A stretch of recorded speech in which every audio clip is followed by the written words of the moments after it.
and then it'll probably ask you to do Yep. There you audio. go. But all right. So where did you attend for your undergraduate degree?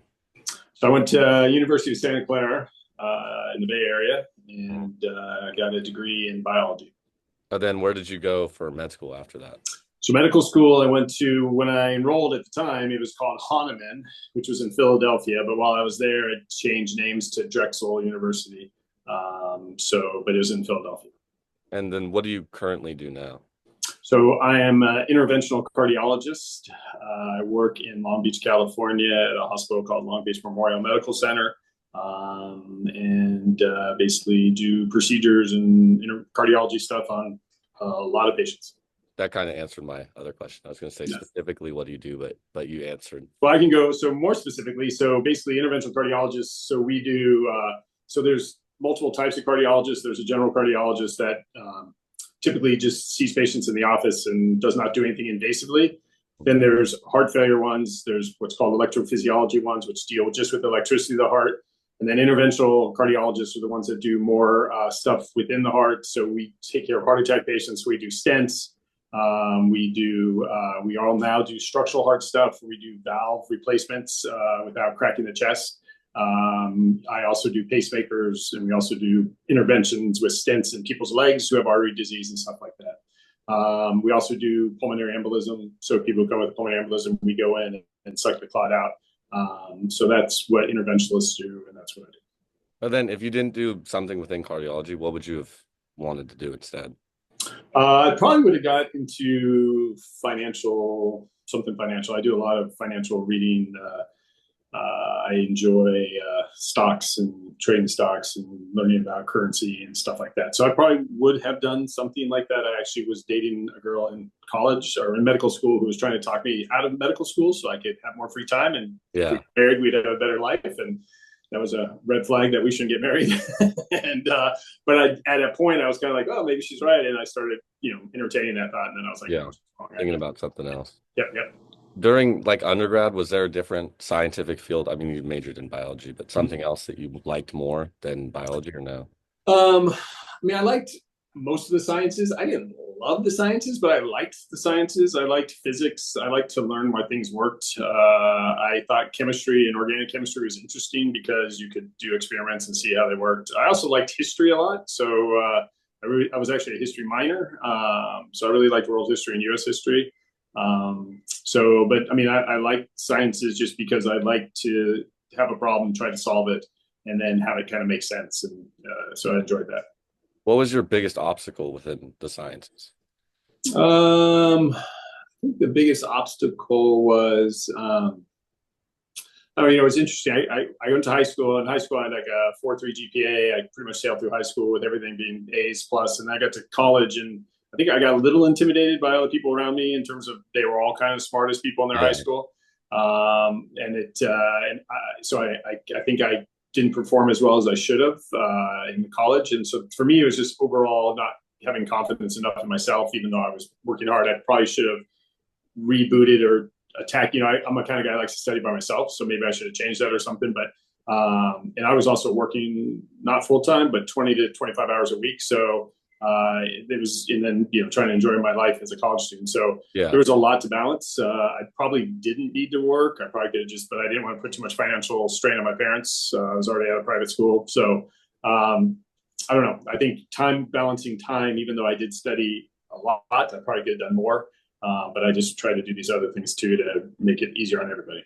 Which part of science, like now that you're actually in your career, helps you the Mm-hmm. most that you learned from undergrad or even grad? That's a good question. Biology, I think, helps just understanding organisms and the pathology and microbiology stuff. So I think that's always. I mean, it's always good to develop that part of your brain that thinks analytically in the sciences. I think even like chemistry. I think understanding how chemicals work, atoms, molecules, and that's important for the electricity of the heart and stuff. So I don't know if it's critical, but I think it's helpful. There's not a day where I sit there and go, man, thank goodness I did chemistry. This would make me so much a better doctor. I never say that, but I think it just helps you think and be more analytical. But I mean, Physics probably less than the other ones, Yeah. and organic chemistry not a ton either. Although the organic bond stuff probably helps here and there at some stuff. I think it also helps you when all the research stuff we have to read. So we have to read a lot of articles, do a lot of, and it allows you to really break apart the articles and understand them better and kind of see the nuances. And I think being founded in sciences helps you be more analytical in the way you read and look at things. Yeah. Was there a scientific, like how you were talking about labs and that type of stuff? Was there a Mm-hmm. lab that kind of got you into cardiology, or was that just completely removed? So no. The reason I became a cardiologist was because there's a lot of heart disease in my family, and so I was early on thought I was going to be a doctor. I just was one of those guys that even when I was in little league, if someone got hurt, I ran to them to help, even though I had no idea what the heck I was doing. Yeah. And then when I was in college, I was running pre-med.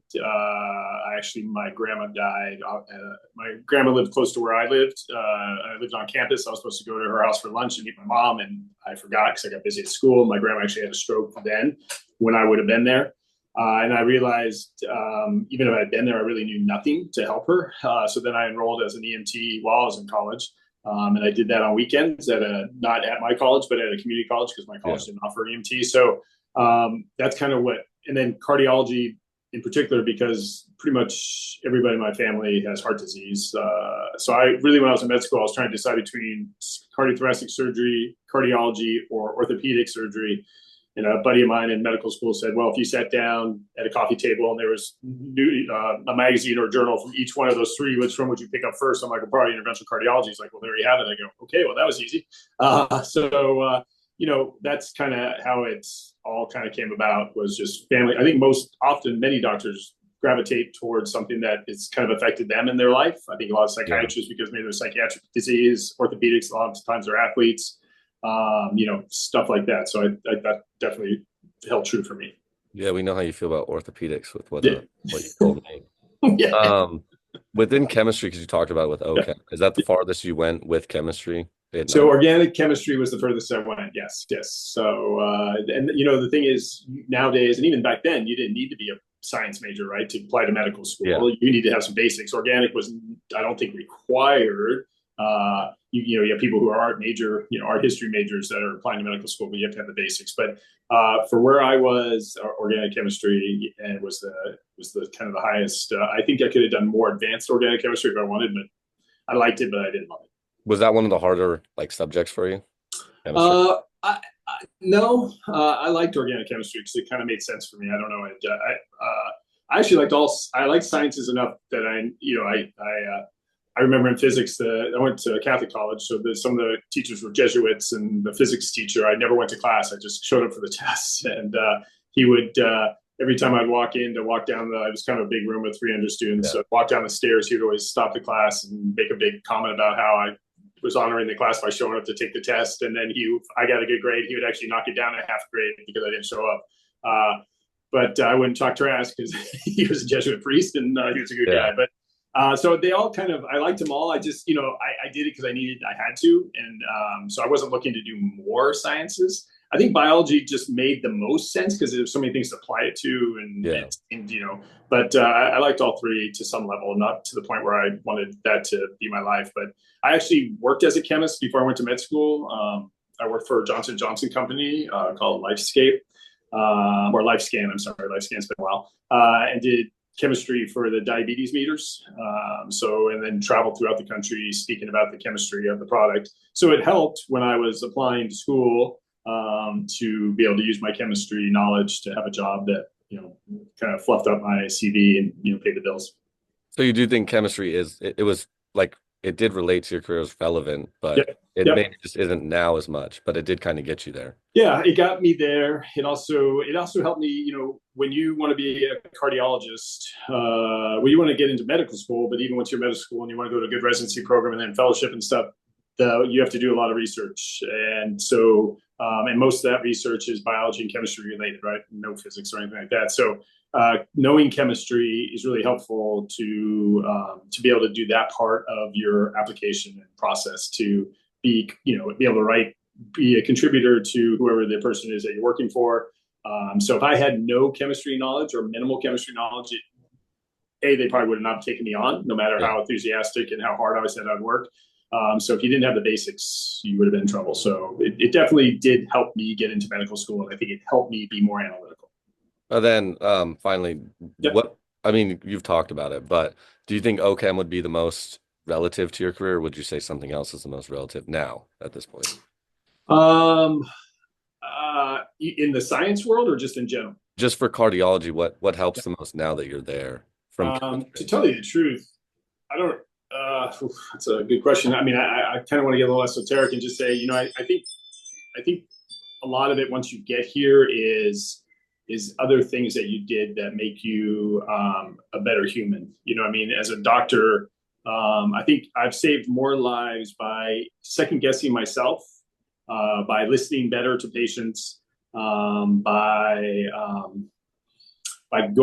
listening to that voice in your head and saying, go back and look at this lab or go back and look at this EKG before you go home, or have the ER doctor send it to me so I can see it myself.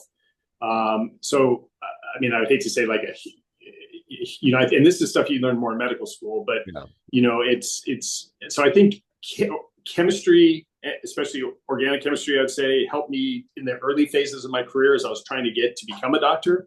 And then once I became a doctor and the chemistry helped me think when I read and did research and tried to dig deeper into the science of things. But it was the other stuff that kind of, I think now as a physician, I lean much more on to basically be able to relate to patients and be a better doctor. And I think it has made a bigger difference. Well, thank you. That was all the questions. There you go. That was 16, huh? That seemed